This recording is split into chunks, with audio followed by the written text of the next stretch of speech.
Hi there, hope you're all well. Video is a response to a debate I saw last week between YouTubers the Distributist and Godless Engineer.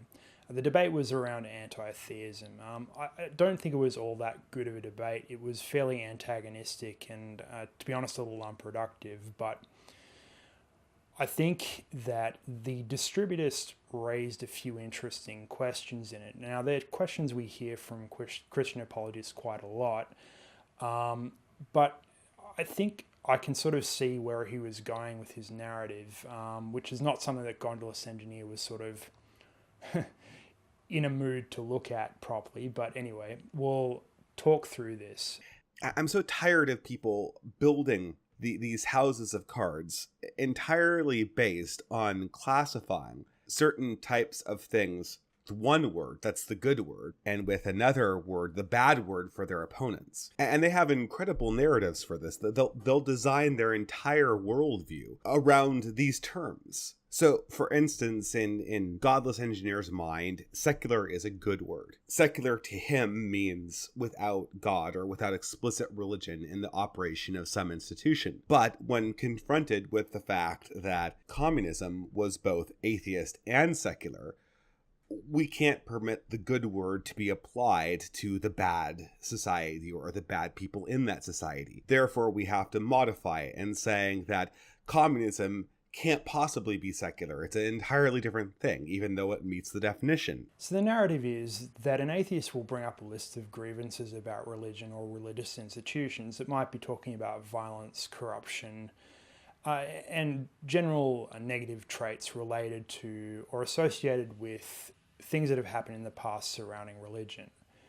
Now, a religious person might respond to this and basically say, well, what about the communists? They were atheists. Does that not mean that you need to own the issues that are caused by communism? There was millions of people dead, massive restrictions to freedoms, mass corruption, etc., under communist Russia, communist China, and so forth. Now, if we extend charity to the atheists to say that, well, communism isn't your fault, do we not also need to extend that same level of charity to the religious and to say, well, the Medici popes aren't your fault? Religious massacres, the burning of Protestants, and so forth. None of this is the fault of religious institutions, or at least not the ones around today. Or do both of these groups need to own this? Now, I think that that's a really good question. And on the face of it sounds reasonable, but I think that we need to think it through a little bit. So it does raise a few additional questions. The first being, is this a false equivalency? And the second being, where's the line between, on one hand, the no true Scotsman fallacy, and on the other hand, guilt by association?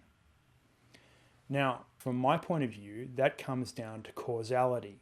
Does subscribing to a set of ideas, or even a negation of a set of ideas, does that cause a thing to happen? Or is that idea simply associated with negative things that have happened? So first, let's address the no true Scotsman problem. So were the communists atheists? Well, of course they were. Absolutely, 100%. They were explicitly anti-theists, and they brutally repressed the faith, brutally repressed the church and religion in general. I think we can definitely show a causal link between communism and corruption of the state, and communism and repression of religion, communism and violence, communism and mass incarceration of people under communism. All these things are absolutely true. And it's also true that these people were atheists, but the question is it atheism that caused these problems, or is it more the totalitarian government and that government structure, as well as issues with collectivist ideology? Now, collectivist ideology is not directly related to atheism, nor necessarily directly related to secular humanism, although I understand there's probably a little bit more of a link there in that last one. Now, it is true that communism spreads atheism. The communists were highly opposed to anyone who challenged their power, and before they were instituted into power, they were highly opposed to existing power structures within society, and the church certainly fit that bill. But while we can say that communism causes atheism, can we show that atheism causes communism? Now, I don't know that we can. Now, to crack this, I think it will help us to look at the reasons why the communists were opposed to religion. And it comes down to the fact that they viewed the religious as part of the capitalist class, or at least in bed with the capitalist class. Now, whether we agree or not with Marxist interpretations of class dynamics, and I personally don't, there is quite a bit of truth to this claim. Certainly the church was in bed with the monarchy of various European nations, and certainly they were in bed with the existing power structures. Now, whether that directly leads to capitalism is highly contentious, but that's certainly how the Marxists saw things. Now, I can say that this is all in the past and that, this round of religious people are the good religious people who would never do anything like this in the future, but that's not really how things work. Any group of believers is going to organize, and organization results in power structures being created. It results in a hierarchy. And if enough believers believe in a religion, then that hierarchy gains quite a lot of power.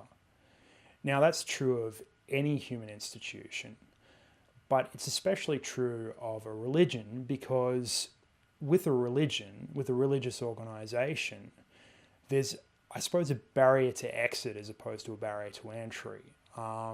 It's very difficult for people to change religious institutions without changing fundamental aspects of their identity.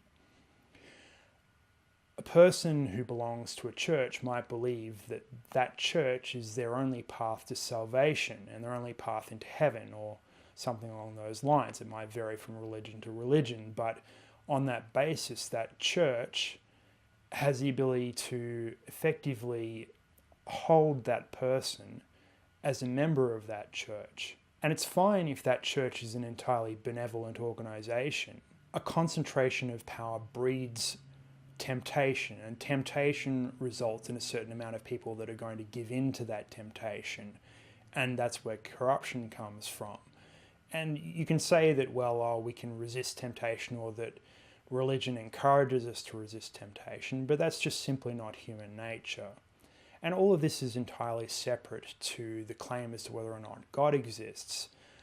It's an entirely irrelevant portion of this discussion, because even if God did exist, this problem would still manifest.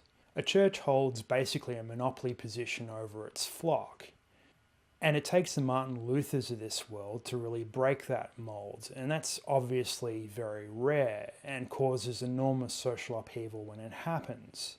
And with that comes all the problems of revolution, which I suppose brings us to communism, which has a lot of the same problems. But from the point of view of the communists, what they were doing was overthrowing existing corrupt power structures, and they were correct in assessing that these power structures were corrupt. The problem is that they were replacing them with something that was obviously much worse. As I'm sure the distributists will agree, I'm not sure about Godless Engineer. But looking before we leap is an issue inherent in progressivism. But progressivism and atheism are not the same thing. These concepts are not actually directly linked. It's possible to have a progressive Christian, it's possible to have a conservative atheist. In fact, Martin Luther, who we mentioned before, would probably have been considered a progressive in his day. In an environment where there's a corrupt church, progressivism may result in Protestantism, but it might also result in atheism. So you could argue that progressivism can cause atheism. But it's a reversal of causality to claim that atheism causes progressivism, or that it causes communism, which is more or less a similar claim. And unless you can claim that atheism causes or is somehow responsible for communism, then you can't effectively force atheists to own communist ideologies or the ramifications of that. Of course, you could certainly expect communists to own atheism, but that's an entirely separate matter. Now, there's perhaps a slightly better case to be made for the French Revolution. during the revolution, there was something called the Reign of Terror, which was effectively repression again of the church by the revolution. In this case, they definitely were atheists and Enlightenment thinkers, and you could definitely make a case that Enlightenment values absolutely drove the revolution. I don't think anyone could deny that. Now, again, Enlightenment values are not the same thing as atheism, although there is obviously a relationship between those two things in terms of evolution of ideas. So perhaps we could say that to some extent the atheists do need to own the French Revolution and the bad things that happened during that. But I guess you need to ask the question, are they the only people that need to own the French Revolution? So we're going to get into a little bit of victim blaming here, right? If you think about the French monarchy, were they in any way responsible for the French Revolution? Now, I think the answer to that question is yes, right? Due to generations of arrogance, incompetence, elitism, and corruption, the monarchy effectively drove France into a hole. There was spiraling national debt, generally coming from unnecessary wars or, funding the American Revolution was part of that, I believe. The aristocracy were shielded from the ramifications of their own bad decisions, and the consequences were borne, obviously, by the poor. Anyone could understand dissatisfaction with that state of affairs. Obviously, you have the issue of collective accountability. If you start lopping off the heads of the entire aristocracy, well, were all of those aristocracy individually responsible for the problem? Well, the answer is no. They did benefit from the system that was created, but that doesn't mean that they're accountable for it. Now, if you're talking about the kings, the Louis, well, yes, definitely they're accountable. I think there's no denying that, and if you want to lock that guy's head off, well, be my guest. Okay, well, how does that bring us to the church? Well, the church was effectively in bed with the monarchy. They were part of the corrupt elite. Now, they were the largest landowner in France. They collected enormous rents from this landowning. They didn't pay any taxes. So these guys were living high on the hog at a time when everyone else in France was starving.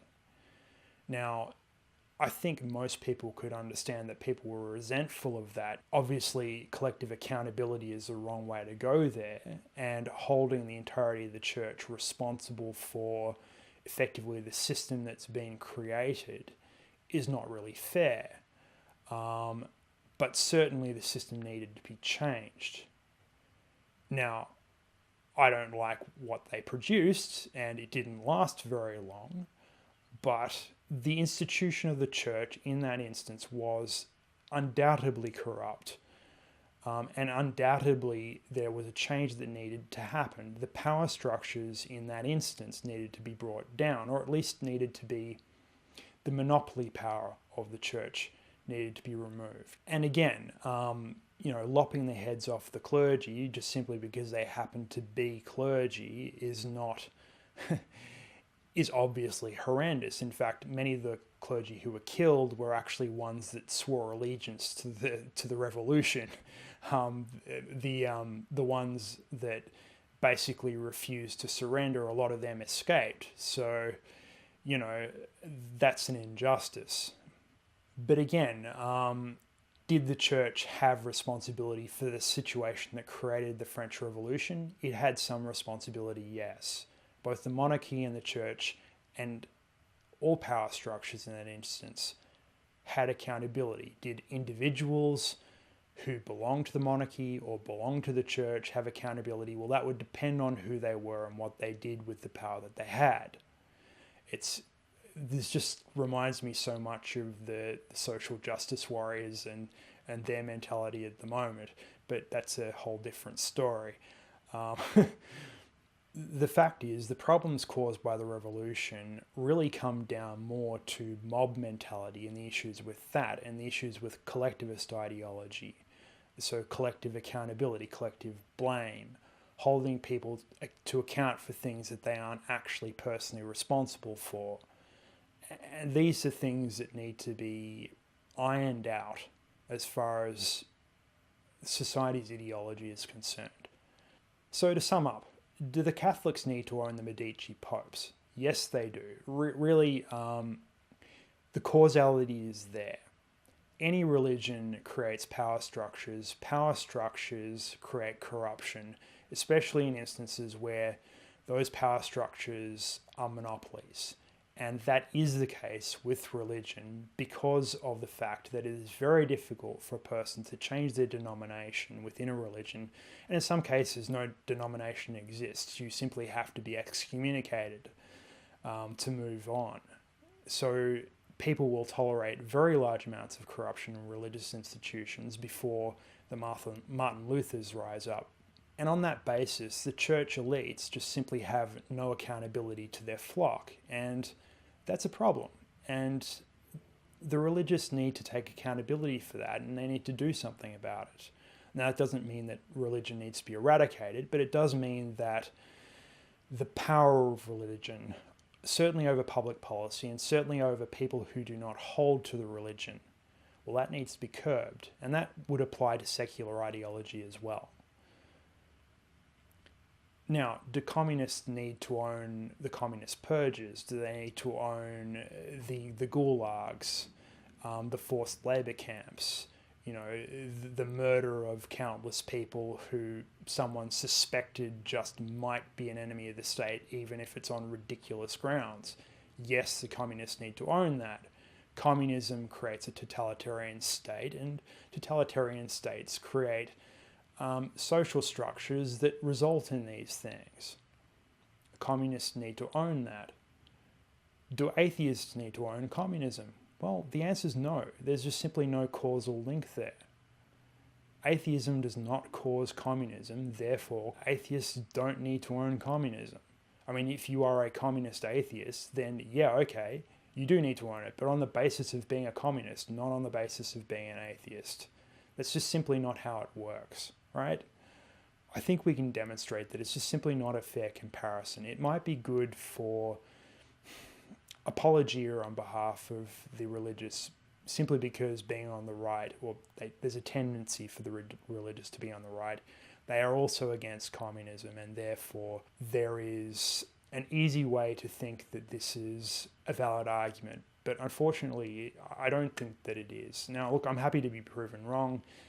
If you can demonstrate why I'm wrong, I would be thrilled with that. So please feel free to respond if you wish. Thank you very much. See you later.